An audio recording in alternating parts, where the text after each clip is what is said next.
Hi there, my name is Eric Burgess, and I lead the team at Credtent. We are a solution provider and neutral third-party utility uniting creators, artists, rights holders, and data providers with AI for mutual prosperity. Now, we wanted to put out this notice about our feeling on the state of AI right now because we believe we are at a pivotal moment for both artificial intelligence itself and people. And it's not just the kind of thing that we talk about here, where it's licensing and creative rights, but for AI in general, as a whole, and how it's having an impact on our world. We're now close to 3 years into the modern age of AI. And that said, the founding members of our team have been thinking about generative AI for a lot longer than that. We were introduced to the concept back in 2017 when our good friend Dr. Maya Ackerman launched her company Wave AI. Now, that product was designed to be a collaborative technology partner for somebody who wanted to create music. It was built to spark creativity in the user, not do their work for them. It was really designed around the idea of extending human creativity, not replacing an artist. Now, as you probably know, that's not how most of the frontier models that are out there are built. The Chat GPTs, the Claude, the Geminis, Llama, they aren't really focused on that way because their goal is this quixotic quest to achieve artificial general intelligence, AGI, ASI, whatever they want to call it, the singularity. Basically, they seek an artificial intelligence that exceeds any human being on the planet. And while many of these folks see that goal as maybe the only worthwhile one for artificial intelligence, it has recently led to a chorus of catastrophes. Now, as someone that has built software for the last 30 years, I can tell you that focus is a really good thing. Solving smaller problems and building up to a big one is a strategy that works pretty well. But when you flip the script and get a singular focus on this lofty goal that you can't even really define properly, you tend to that philosophy of move fast, break things. Now, that's a dangerous thing to do for your business. But when you do it with large language models at a global scale, mostly providing it to, unfortunately, users that may not understand what goes into AI very much and are increasingly trusting it. The things that you can break are quite a bit more substantial. It might be the mental health of children and adults alike, human creativity, and even society itself. That's the scale these folks are working on, and things aren't going well. The most obvious kind of failure in this recent, summertime is the launch of GPT-5 from OpenAI. Now, the hype beforehand was that GPT-5 was going to represent a huge step forward towards AGI. People called it a resetting of the AI race.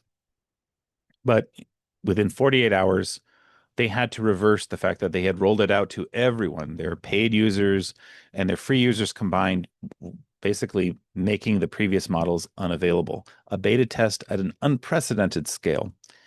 And, they had to return those models back within 48 hours because the new model, which is really a set of models that was trying to parse these questions correctly, made comical mistakes, answered questions that it used to get right without, totally with different wrong answers.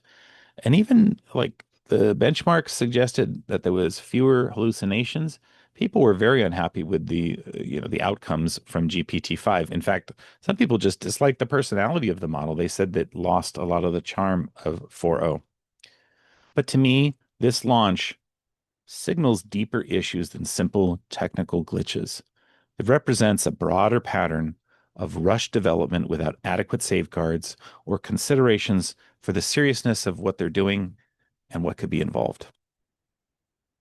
Now, OpenAI is already also being sued for allegedly exacerbating the mental health issues of a young man here in the state of California who later died of suicide.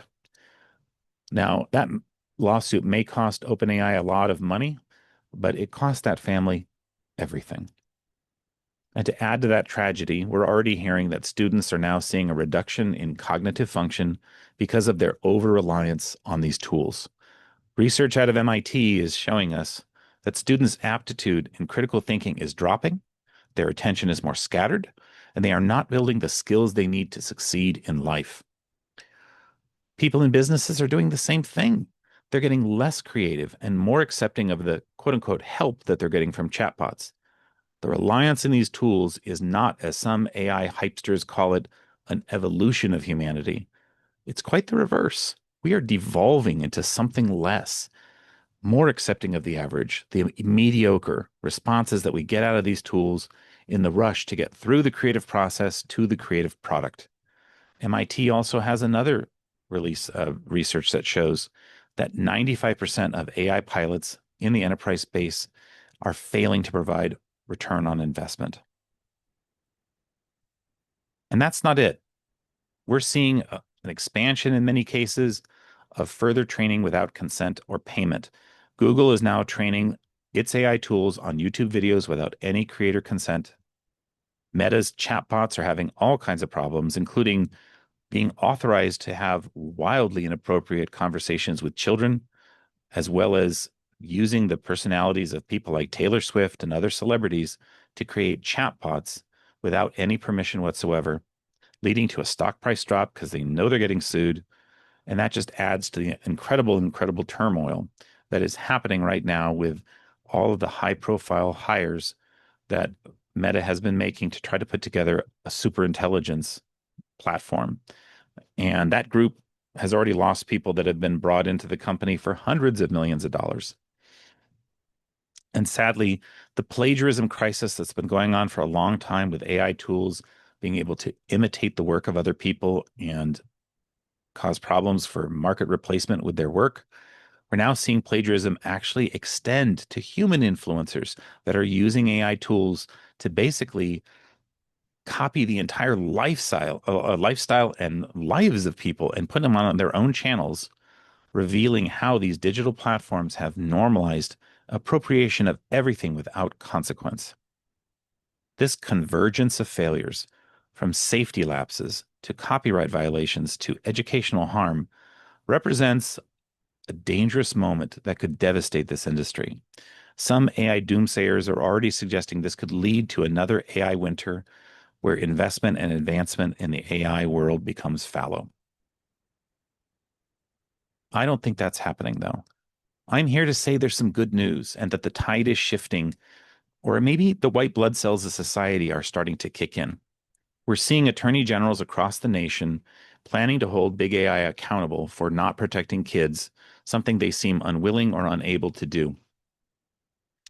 And we already saw the full scale rejection of an effort to try to put a 10-year ban on new AI legislation or even the enforcement of laws that were already on the books fail in the Congress because there's bipartisan support saying that A, we need to make sure that we have an opportunity to put safety rails in place and regulation about creative content being used without consent is still on the table. But you know what? I see the AI industry starting to realize that their attempt to extend the tenets of fair use, which is really for parody and education and reviews, they're seeing that it's not going to protect them from copyright violation lawsuits, especially when they're already paying billions of dollars to major media companies like News Corp, the Associated Press, and the Washington Post to train on their work. You can't say I'm only going to pay the people for their work if they have powerful lawyers and everybody else, nah, you don't have any right to control your work. That is a mob mentality. It's not one that comes from a country of laws. Now, again, the good news is we're seeing things like Anthropic settling a lawsuit that was against them, a class action lawsuit recently approved by a judge that could have actually been led to a judgment against them that could have had an upward value of $100 million, a judgment that could have wiped out the entire market value of Anthropic. This is a watershed moment for acknowledgement by AI companies that the creative efforts of individuals truly matter and have value. And that's not all. Perplexity recently announced that they're putting aside close to $500 million for content licensing. And it's all happening because these companies are starting to see licensing as a sensible approach to reduce expensive litigation and their liability, not just for them, but also for their customers. All you need to know, I see, is look at the complex dance of litigation and licensing happening with the New York Times to see the opportunity here. While licensing their work to Amazon, they're also still suing OpenAI for use of their work.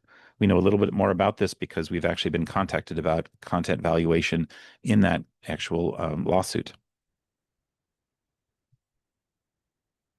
But with any agreement, while any agreement seems better than the current practice of direct exploitation without any kind of compensation and consent, we believe the artists in these lawsuits and in these agreements and their organizations should resist the temptation to settle before three critical components are actually addressed. We call them the three pillars of content consent. First one is AI companies must pay for retroactive licenses and establish ongoing compensation. If you're going to continue to extract the work of a creative person or a rights holder or a data provider, you need to continue to pay for that right. You can't keep creating things of value for your customers and say, I'm just going to pay one time because you continue to use that work. Now, recent AI investments in the US exceeded all other US investments combined during the last fiscal quarter. Not paying for training content is simply a massive upward transfer of wealth from artists and rights holders and data providers that make content we love and rely on to tech billionaires and their most elite employees. I just want to remind people the market always finds a way.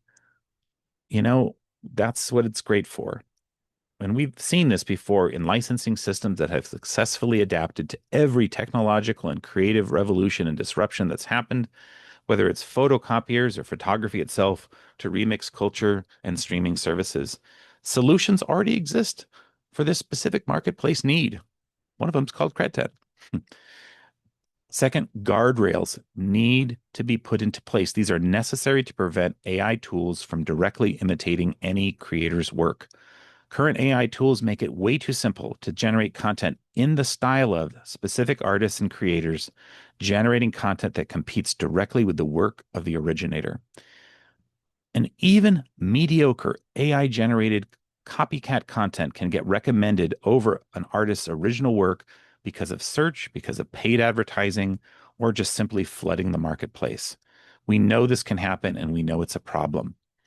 We also know that processes that started with wholesale appropriation of other people's work, like sampling in music, can evolve into a clearance system where artists get paid when their work is integrated into new art.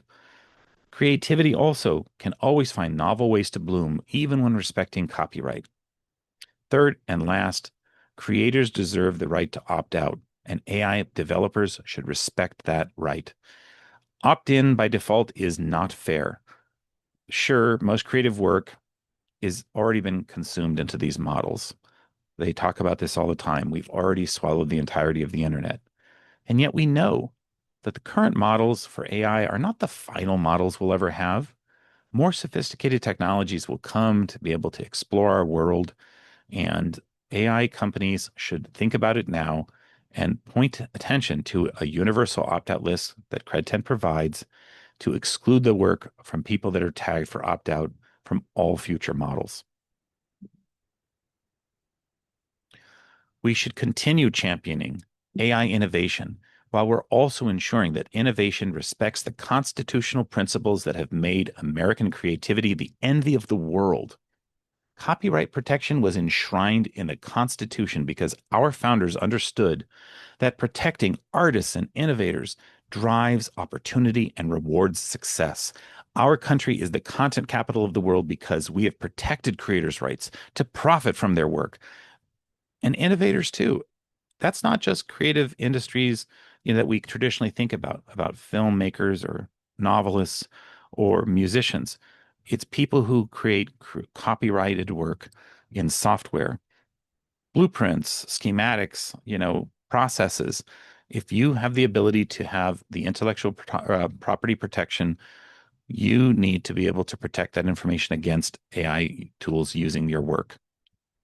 Ignoring these values introduces legal risk for AI companies and users alike, and I feel very strongly, and Credtent does, that we should not abandon these values to just allow for short-term competitive advantage and let foreign countries set the rules of the game. No. We should be controlling the rules of the game. Because if we accepted the rules on copyright and intellectual property 50 years ago, copyrighted work would not be currently adding $2 trillion to the US economy every year. Exports of copyrighted works would not exceed $250 billion, bringing more to the US economy than agriculture, aerospace, and pharmaceuticals combined. So, how do we answer this moment? They say a crisis is a terrible thing to waste, so we at Credtent think it's an ideal time to rethink the AI industry's focus. Instead of pie in the sky visions of AI as an all seeing oracle that does all of your thinking and creation for you, what if we shifted our focus instead on sensible growth that enhances human beings and brought direct value to businesses? What if instead of telling businesses to fire most of their employees because bolting AI onto whatever they do means you could replace them, we instead focused on thoughtful workflows that enabled better outcomes from existing teams? We've already seen companies from Duolingo to Klarna that have dealt with an AI backlash when they said they were going to replace significant portions of their team with AI bots. And they just found a lack of success. Klarna is hiring those people back now. Maybe when we can change these values and focus on upskilling employees instead of making them weaker and worse so they can just be replaced by agentic tools, we could change those outcomes too. And more importantly, for those of us here at Credtent, let's make those solutions include a focus on respect for creative people and rights holders and data providers so that people that make their living in these areas of business don't feel reluctant to use these tools. This refocus means a commitment to building AI tools that extend what people can do. And let's resist the attempt to try to transform every company of 100 into companies of 30 people. Instead, let's empower that 100 people to do the work of 300 people. I believe that if we focus on human enhancement as opposed to human replacement, we can increase productivity and well being without choking out human creativity, mental health, and human cognitive function. Society will be better off by being enabled by AI rather than building a deep reliance upon it. And we believe that respecting creative rights in AI is more than just about fairness. It's the key to human creativity, innovation, and agency. The question to me is not whether we can afford to respect copyright in the age of AI. The question is whether we as the human race can afford not to. After all, that's our goal. We at Credtent are building the future of creativity in the age of AI by bringing together these disparate elements into a solution that reduces risk for business, drives revenue for rights holders and creative people, and ensures that effective, high-quality artificial intelligence tools are built in a way that allows everybody to embrace it. The global growth that researchers are suggesting is within grasp if we work together. We need to destroy that false narrative that paying creative people and rights holders will slow innovation. It's just not true. Being above board will increase acceptance and demand, enabling more people to make artificial intelligence a stronger extension of humanity through consent-based participation and credible content that we can all respect. And Credtent intends to be that neutral steward driving AI's creative future. If you're a creative person, a rights holder, a data provider, sign up on Credtent right now at no cost. And if you're interested in becoming part of our movement, our shareholders will do very well by doing a lot of good. If you're interested in joining us on this journey, please email us at invest@credtent.org, or we can help you learn a little bit more about how it is you can join the mission and empower a version of artificial intelligence that can truly benefit the entire world. Thank you.